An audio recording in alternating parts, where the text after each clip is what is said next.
नमस्कार मित्रांनो, आपण आलेलो आहोत बाळासाहेब कुलकर्णी, राहणार शिंदेवडगाव, तालुका घनसावंगी, जिल्हा जालना यांच्या शेतामध्ये. तर शेतामध्ये आल्याच्या नंतर मित्रांनो 15 सप्टेंबर या दिवशी जो पाऊस झालेला आहे तो असा भरपूर प्रमाणात पाऊस झालेला आहे. अतिवृष्टी प्रमाणात पाऊस झालेला आहे, ढगफुटी. तर मित्रांनो या ठिकाणी आल्याच्या नंतर आम्ही त्यांच्या शेतामध्ये असलेलं जे पीक आहे ह्या पिकाची पाहणी करण्यासाठी आलेलो आहोत. तर तुम्ही बघून घेऊ शकता, सध्या पाणीच आहे. हे सोयाबीन पीक आहे यांच्या शेतामध्ये. तर सोयाबीनमध्ये 1 फूट असं पाणी, आणि तुम्हाला जर पाण्याचा एक दाब बघायचा असेल तर इथं एक उत्तम उदाहरण म्हणून यांच्याकडे एक बोरवेल आहे. तर मित्रांनो आपण बघू शकता, हा बोरवेल जमिनीपासून तुम्ही बघू शकता 2.5 फूट असं उंच कॅसिन टाकलेली याला जमिनीपासून.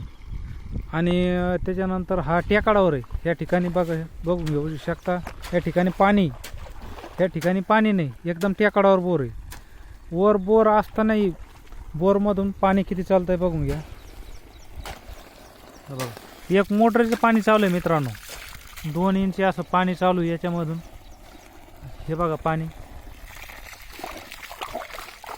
तुम्ही बघून घ्या मित्रांनो. या प्रकारे या ठिकाणी अतिवृष्टी झालेली आणि ह्या पिकाचं भरपूर प्रमाणात नुकसान झालेलं आहे. तर आपण बघू घेऊ शकतो. हे बघा, आता ही सोयाबीन पूर्णतः सडून गेलेली आहे. हे बघा, पूर्ण सोयाबीन सडून गेलेली, पाणीच पाणी झालेलं आहे. आणि याबाबत जी काही नुकसान झाली ह्या नुकसानीची माहिती आणि आतापर्यंत त्यांच्या आयुष्यात असा पाऊस पडला का, असं ह्या बोरला पाणी इतकं चाललं का, याविषयी आपण त्यांच्याकडून सविस्तर माहिती जाणून घेऊ. नमस्कार. नमस्कार. तर तुम्हाला ह्या वर्षी जो पाऊस झालेला आहे याच्यासारखा आतापर्यंत पाऊस पडलेला आहे अशी माहिती आहे का? बघितलं असा पाऊस, जन्मात नाही बघितला असा पाऊस. काय पाणी चालू आहे बा बोरने, आहे का? बघा मित्रांनो, ऑटोमॅटिक पाणी चालू आहे. ऑटोमॅटिक. हा, शासन मानलेलं आहे तुम्हाला बिगर लाईटीची सोलार देऊ, पण हे ऑटोमॅटिक योजना नाही. बघा, आभाळावर पाणी आलं वर. पाऊस आला की पाणी आलं, पाऊस आला की पाणी आलं. ते कसं आपल्याला ज्यावेळेस सोलार मिळाले त्यावेळेस ऊन पडलं की पाणी येत होतं, पण आता पाऊस आला की पाणी आलं. हे एक सिस्टम ह्या ठिकाणी तयार झालेलं आहे. बघा मित्रांनो, एकदम भरपूर प्रमाणात पाणी. आणि विशेष म्हणजे तुम्ही बघून घ्या, जमिनीपेक्षा 3 फूट उंच आहे मित्रांनो, 3 फूट उंच आहे. हे काय कमी नाही आहे, 3 फूट उंच आहे. बघून घ्या, 3 फूट उंचीहून पाणी पडतंय. आता जर हे कॅशिन आपण जर जमिनीपासून जर कापिली तर तुम्हाला सांगतो मित्रांनो, 7.5च्या मोटर इतकं पाणी मारू शकते कॅशिन. म्हणजे कॅशिन भरून चालणार. आता इतक्या उंचवर जर एवढा दाब आहे तर बुडातून तर जास्त पाणी मारू शकते. आणि ह्या रानात तर भरपूर असं सगळे चौकड बघितलं तर पाणीच आहे.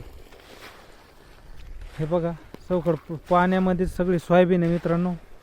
यांचे भरपूर शेतकऱ्यांचे आता जे सोयाबीनचे पीक आहे हे प्रामुख्याने आता भरपूर प्रमाणात खराब झालेली आहे.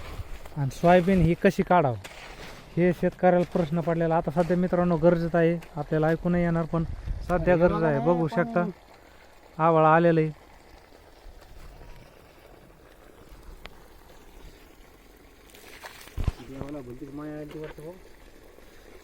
भरपूर प्रमाणात पाऊस पडलेला आहे, शेतकऱ्याचे हाल चालू आहे. आता तुम्ही बघू शकता, सगळं पाणीच पाणी झालेलं आहे. हे शेतकऱ्यांनी आता सोयाबीन कशी काढायची हा एक प्रश्न पडलेला आहे मित्रांनो. बघून घ्या, पाणी सगळ्या रानात पाणी झालेलं आहे. बघा, सोयाबीनचे तास पाणीच आहे. आता सोयाबीन काढायची कशी याचा एक प्रश्न पडलेला आहे. आणि जी काही उरलेली ती काढणीसाठी जे काही मजूर लागणार आहे, मजुरालाच भरपूर खर्च होणार आहे. म्हणजे काढणीसाठी या प्रकारे शेतकऱ्याची व्यथा आहे.